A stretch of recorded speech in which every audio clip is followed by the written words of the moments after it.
Salut à toi et bienvenue dans une vidéo qui n'est pas du tout orientée pour cette fois-ci design humain. Alors ça, cette vidéo, elle fait suite à une story que j'ai fait il y a pas très longtemps où je parlais du cadre dans les relations. Parce qu'il faut savoir que un des trucs qui me fascine le plus, que j'adore explorer, dont j'adore parler et vraiment où je m'éclate dedans, c'est tout ce qui est relations.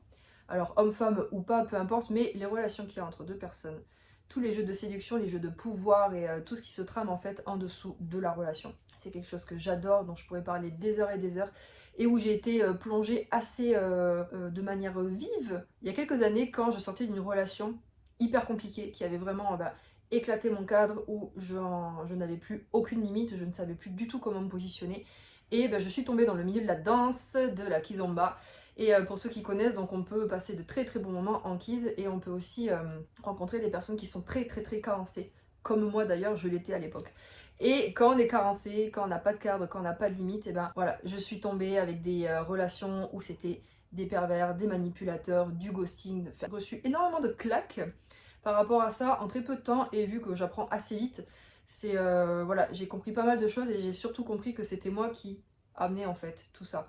Parce que déjà à la base ça partait de moi, et vu que mon cadre il était hyper flou, je laissais la porte ouverte à des personnes qui n'étaient pas bonnes pour moi en fait à ce moment-là. Donc quand je parle de cadre, alors déjà c'est pas du tout un mot qui est officiel, c'est moi qui en parle parce que c'est l'image qui me vient le mieux.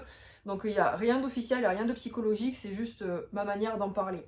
Donc quand je dis définir son cadre en tant que personne, homme ou femme en fait, hein, peu importe, c'est une personne tout court, c'est établir des limites d'une clarté telle que ça transpire à l'extérieur, que c'est tellement clair à l'intérieur de nous, c'est tellement évident que tout notre langage non-verbal et corporel en fait le transpire, et ça transpire tellement que les gens en face comprennent. Tu vois, limite au niveau de l'aura, de l'énergie, peu importe, c'est on diffuse ce cadre qui est hyper clair pour nous. Et plutôt qui est clair à l'intérieur de nous et qui ne voudra aucune tergiversation autour de ça. Et donc pour l'imager, comme j'en avais parlé en story, le cadre, comment je me le représente, c'est comme si c'était une pièce. Notre cadre intérieur, c'était une pièce qui a trois côtés bien délimités, bien carrés, opaques, hein, comme ça on ne peut pas passer au travers.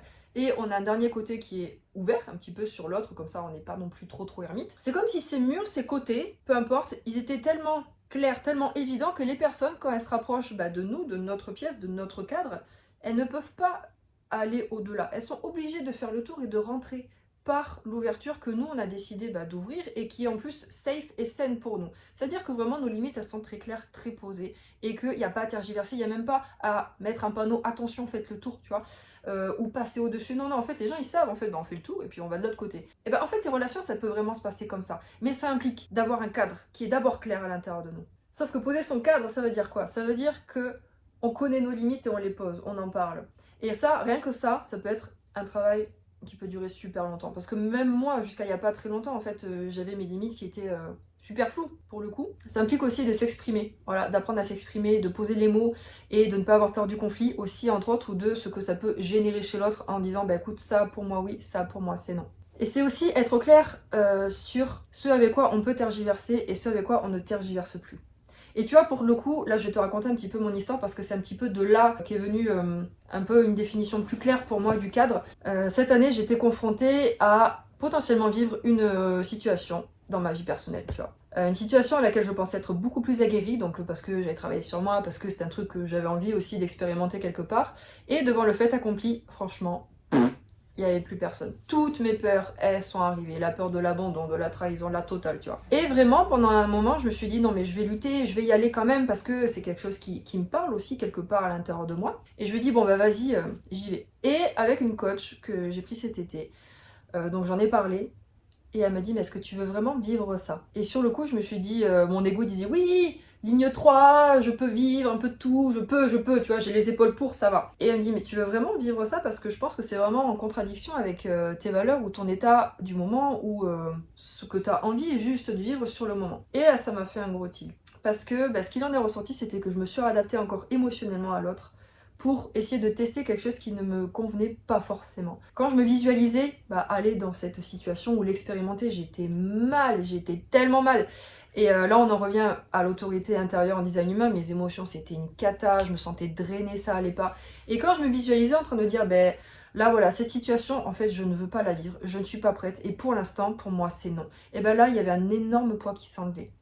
Et comme un recentrage aussi énorme qui se faisait en moi parce que c'était comme si je diluais mon énergie ailleurs et j'avais plus trop d'énergie, c'était pas clair du tout. Et là comme si ça faisait un énorme recentrage et une réassurance en moi qui était vachement plus nette. Et là je me suis dit bon en fait on va arrêter de tergiverser, donc j'ai posé mon cadre et finalement c'est très bien passé, finalement il n'y a pas eu de soucis particuliers. Après ce que j'ai appris à faire justement cet été, parce que ça a été vraiment hyper challengeant, hein, vraiment j'avais ma peur de l'abandon qui était presque à son paroxysme, enfin je me dis bon ça va, j'ai travaillé sur moi mais j'en suis encore là, donc j'ai essayé de pas rentrer trop là-dedans, mais c'est vrai que ça implique que la personne en face elle peut dire merde en fait, elle peut dire en fait moi je veux absolument vivre ça ou quoi que ce soit.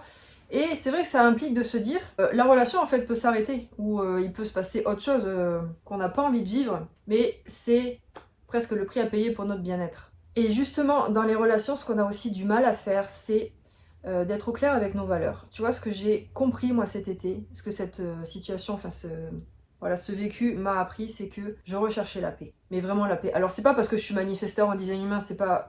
Là, c'est au-delà, c'est que je veux la paix. Et comme j'expliquais dans ma story l'autre jour, c'est que poser son cadre, déterminer nos limites, ça n'est pas forcément un truc hyper précis. C'est pas on établit un CV avec 15 bullet points, comme ci, comme ça, moi il faut que ça soit comme ci, comme ça, non. Pour moi, à ce jour, ça se résume à je veux la paix. Mais derrière ce je veux la paix, ça amène plein d'autres choses. C'est-à-dire que dans mes amitiés, je ne tolère pas les gens chiants, je ne tolère pas les personnes qui vont me chercher des noix, je ne tolère pas les meufs qui vont me dire oui mais t'as dit ça comme ça mais peut-être on sait pas, non, je tolère pas les guerres d'ego avec moi. Je sais qu'il y a des personnes avec qui j'en ai, donc soit je les écourte, soit je m'éloigne des personnes. Je tolère pas certaines remarques de ma famille. Il y a plein de choses que je ne tolère pas parce que je veux la paix. Et cette paix là pour moi elle est plus forte que des choses qu'on pourrait m'imposer. Alors, je ne dis pas que je vais tout le temps y arriver, c'est pas ça du tout. Mais pour moi, cette base-là, elle est vraiment en train de s'installer et c'est tellement important. Et donc, tu vois, poser son cadre, ça parle de poser ses limites, de s'exprimer aussi dans la relation parce que, en tant que femme, souvent, parce que là, j'en parle principalement avec des femmes, on a un énorme overmind en mode la femme doit plaire, la femme doit se plier à l'homme, la femme ne doit pas trop dire non. Alors on peut dire ce qu'on veut, on est à l'ère du féminisme et tout, mais quand même c'est vraiment ce qui se passe encore dans l'overmind. Et on se traîne ça, et même moi encore, hein, très certainement, j'ai des trucs où je dois avoir ça, et je dis pas que je suis complètement retirée de ce conditionnement, c'est pas vrai du tout, c'est juste d'en avoir conscience et de voir où ça nous embête et où ça nous empêche d'avancer. Et ce que je veux dire, c'est que il y a vraiment un truc au niveau, à mon sens plutôt, aujourd'hui, même si je peux clairement me tromper, c'est aussi les femmes où on se dit il faut qu'on plaise à l'homme, donc déjà la femme doit plaire à l'homme ou au partenaire et ne doit pas vraiment se positionner parce que voilà, conflit et tout, on sait pas quoi, et sans rajouter derrière qu'on peut se faire abandonner, on peut se faire trahir, etc. etc. Et c'est là que, à mon sens, on peut poser son cadre sans l'imposer. C'est-à-dire, je vais te prendre aussi l'exemple d'une personne avec qui j'ai discuté il y a pas très longtemps, qui est alors sapiosexuelle, je ne sais pas si tu connais, moi je suis pas très à l'aise avec ces termes-là, mais pour faire très court, c'est une personne qui a besoin très clairement qu'on lui fasse d'abord l'amour mentalement avant qu'on lui fasse l'amour physiquement. Et donc cette personne, elle devait recevoir quelqu'un chez elle, donc c'était une femme qui devait recevoir un homme, et elle me dit, mais en fait, mais comment je lui dis, en fait je suis pas prête à passer à l'acte le soir s'il est là, et je sais pas comment il va le prendre, etc. Et pour moi, à mon sens, dans ce cas-là, ce qui pourrait être judicieux de faire, c'est prévenir déjà la personne. Bon, déjà, on sélectionne un petit peu qui on fait venir chez soi. Bon, ça, après, voilà. Mais prévenir la personne, et après, il me dit, oui, mais comment je lui dis pour pas qu'il se vexe? Mais en fait, on peut dire énormément de choses, à mon sens, si on choisit les bons mots et si on est très clair à l'intérieur de nous, parce que vraiment, plus on est clair, et moins il y aura de nœuds derrière. Parce que si on dit oui mais peut-être je sais pas, si je lui dis comme ça, la personne elle va voir la faille, elle va y aller, hein. Non. Donc si on est clair, par exemple ce que la personne pourrait dire dans ce cas-là, la fille, écoute, moi mon mode de fonctionnement, franchement, écoute, je suis sapiosexuelle, je t'invite très volontiers chez moi, mais je te préviens, je suis vraiment pas à l'aise avec le fait de passer à l'acte ce soir. Voilà, c'est mon fonctionnement, c'est ma limite, voilà, je suis comme ça. Et par contre, si ça ne te convient pas, je ne te retiens pas et vraiment je respecterai ton choix, mais voilà, pour moi si tu viens, en gros c'est la condition, je tergiverserai pas avec ça. Et puis enchaîner après sur autre chose. Dans ce cas-là, la personne, elle est prévenue, elle sait à quoi s'attendre, et nous on a posé notre cadre en parlant en jeu, pas en disant tu fais pas ci, tu fais pas ça, et on a surtout dit si ça ne te convient pas, je t'en prie, va-t'en. En fait c'est ça la différence, parce que dans ce que j'ai entendu, c'est que poser son cadre, ça peut résonner avec j'impose. Alors ça peut être à double tranchant, c'est vrai. Mais il y a une différence entre dire par exemple je suis sapiosexuel, donc en gros tu me toucheras pas, c'est comme si c'est comme ça, et de dire écoute moi je suis comme ça, je t'avoue, je suis en toute transparence avec toi. Déjà pour pas qu'on vienne nous dire derrière ah ouais mais tu m'avais pas dit, déjà ça. Voilà. De laisser à l'autre le choix d'accepter ou pas qui on est. C'est autre chose, parce que oui quelque part il y a l'imposition de nos frontières, mais c'est l'autre, il est aussi... On lui impose pas, on lui dit pas tu viens avec ces conditions, c'est écoute, ce sont mes conditions, tu viens si tu veux ou pas. Et ça amène quoi? Ça amène la responsabilisation de l'autre, c'est-à-dire que c'est lui aussi qui peut décider, clairement, s'il veut ou pas rester. Et nous, de notre côté, enfin du moins la personne qui pose son cadre, qui pose ses limites, elle les a posées avec clarté, efficacité, concision, c'est comme ça, mais je suis ouverte et si vraiment ça ne te va pas, voilà. Sens-toi libre de partir. Vraiment, c'est ça, c'est sens-toi libre de partir si ça ne te convient pas, parce qu'on n'est pas là pour se faire du mal, ok? Et ce qui me semble aussi important, c'est quand on est dans ce cas-là, parce que, voilà, les femmes, hein, moi-même, porte 26 encore en incarnation, je sais un petit peu accentuer certaines choses, tu vois, faut faire monter la salsa dans la cabeza. C'est sortir de l'état émotionnel, parce que si on se présente, par exemple, je reprends donc cet exemple de cette femme qui est sapiosexuelle, si on dit oui, mais tu comprends, je suis sapiosexuelle, je sais pas comment gérer, ça va pas, on rentre dans un mélodrame qui n'a peut-être pas forcément sa place et qui peut montrer indirectement une faille, ou du moins qui montre très clairement que c'est pas très clair à l'intérieur de nous. Alors que si on dit écoute, ben ouais, je suis comme ça, voilà, je fonctionne comme ça, c'est beaucoup mieux pour moi, donc j'espère que ça le sera pour toi. C'est pas pareil, donc là on se dégage de l'émotionnel. On se dégage, donc ça veut dire aussi qu'on a un petit peu fait un travail sur nous, de se dire ok, on est comme ça. Ça implique aussi de se dire j'ai pas peur de me montrer comme ça. Et c'est là aussi où je voulais en venir, et je pense que je vais bientôt arrêter sur ce point-là. C'est que plus on est vulnérable, moins on est attaquable. Donc je ne sais pas si ça fera écho à certains d'entre vous, mais plus on est vulnérable, moins on est attaquable, dans le sens où si on se montre tel qu'on est, avec voilà, sapiosexualité, peu importe, nos carences, la peur de l'abandon, bref, un cheveu qui me gêne.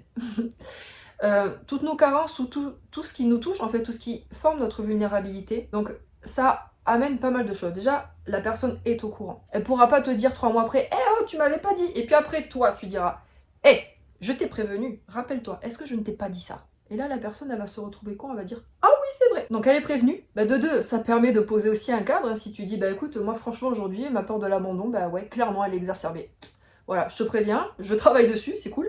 Mais voilà, c'est un truc qui pourra peut-être revenir ou quoi. Je te dis ça, mais ça peut être n'importe quoi d'autre. Et vraiment, c'est aussi, je trouve que si on dit ce genre de choses-là, mais la personne, elle peut nous attaquer sur rien. Elle pourra vraiment nous attaquer sur rien. Du même titre qu'elle pourra pas venir te reprocher ça plusieurs mois. Si tu lui dis, écoute, ouais, franchement, je suis en carence émotionnelle, elle le sait. Et toi, tu le sais, tu vois. Et elle pourra pas non plus t'afficher sur les réseaux ou que sais-je, tu vois, ou t'afficher officiellement. Ouais, un tel, elle m'a menti, elle est comme ça. Non, non, non, je t'avais dit dès le début. Je t'avais dit dès le début, tu vois. Et c'est vrai qu'on peut être hyper réticent à montrer notre vulnérabilité. Alors moi la première, hein, franchement, voilà. Mais dans la relation dans laquelle je suis, c'est quelque chose, c'est vrai que j'ai fait très rapidement. Au bout de un mois et demi où j'étais avec lui, je lui ai dit, voilà, franchement, je te balance tout. Voilà, au moins tu le sais. Tu sais où j'en suis, tu sais ce que je travaille, tu sais ce que je traverse, ce que j'ai traversé. De la même sorte, je lui ai dit, si ça ne te met pas à l'aise, je ne te retiens pas. Mais voilà, en gros, le chantier dans lequel j'étais. Et voilà, il est toujours là. Mais la personne, elle est prévenue. Et quand le partenaire en face, il est prévenu, il sait aussi comment s'adapter. Parce qu'il n'y a pas que des gens mauvais, il n'y a pas que des pervers, hein, franchement, dans la vie, c'est pas ça l'histoire. Mais il y a aussi des personnes qui ont envie de nous comprendre. Mais si on leur cache la moitié, comment il faut? Et après, on s'étonne qu'on a des relations bancales. Donc c'est accepter potentiellement de montrer sa vulnérabilité au rythme où on veut. On n'est pas obligé de tout dire, parce que je vois déjà certaines contrôle freak là, donner le CV en mode tiens, il y a tout ça. Non, non, non, on n'est pas obligé de faire ça non plus, puis ça fait fuir. Hein. Mais le délivrer au fur et à mesure en fonction de l'évolution de la relation et en fonction de comment est la personne aussi en face de nous. Donc voilà, je pense avoir fait le tour et avoir touché pas mal de petits points. Je crois que c'est une vidéo qui va être un peu longue. J'espère que tu auras la force, le courage de l'écouter jusqu'au bout. Et vraiment, partage-la si ça résonne pour toi, si ça résonne aussi potentiellement pour des personnes autour de toi qui pourraient en avoir besoin J'ai pas d'objectif de vente derrière, j'ai pas d'objectif de follow, je m'en tamponne, mais c'est plus si ça peut aider des personnes à y voir plus clair, à faire juste un déclic dont ils pourraient avoir besoin, franchement cette vidéo elle sert à ça. Donc merci à toi d'avance, franchement, voilà, partage, parle-en ou quoi, j'en sais rien, mais que ça puisse servir à des personnes qui en ont franchement besoin. Voilà, merci de m'avoir écouté et je te dis à bientôt.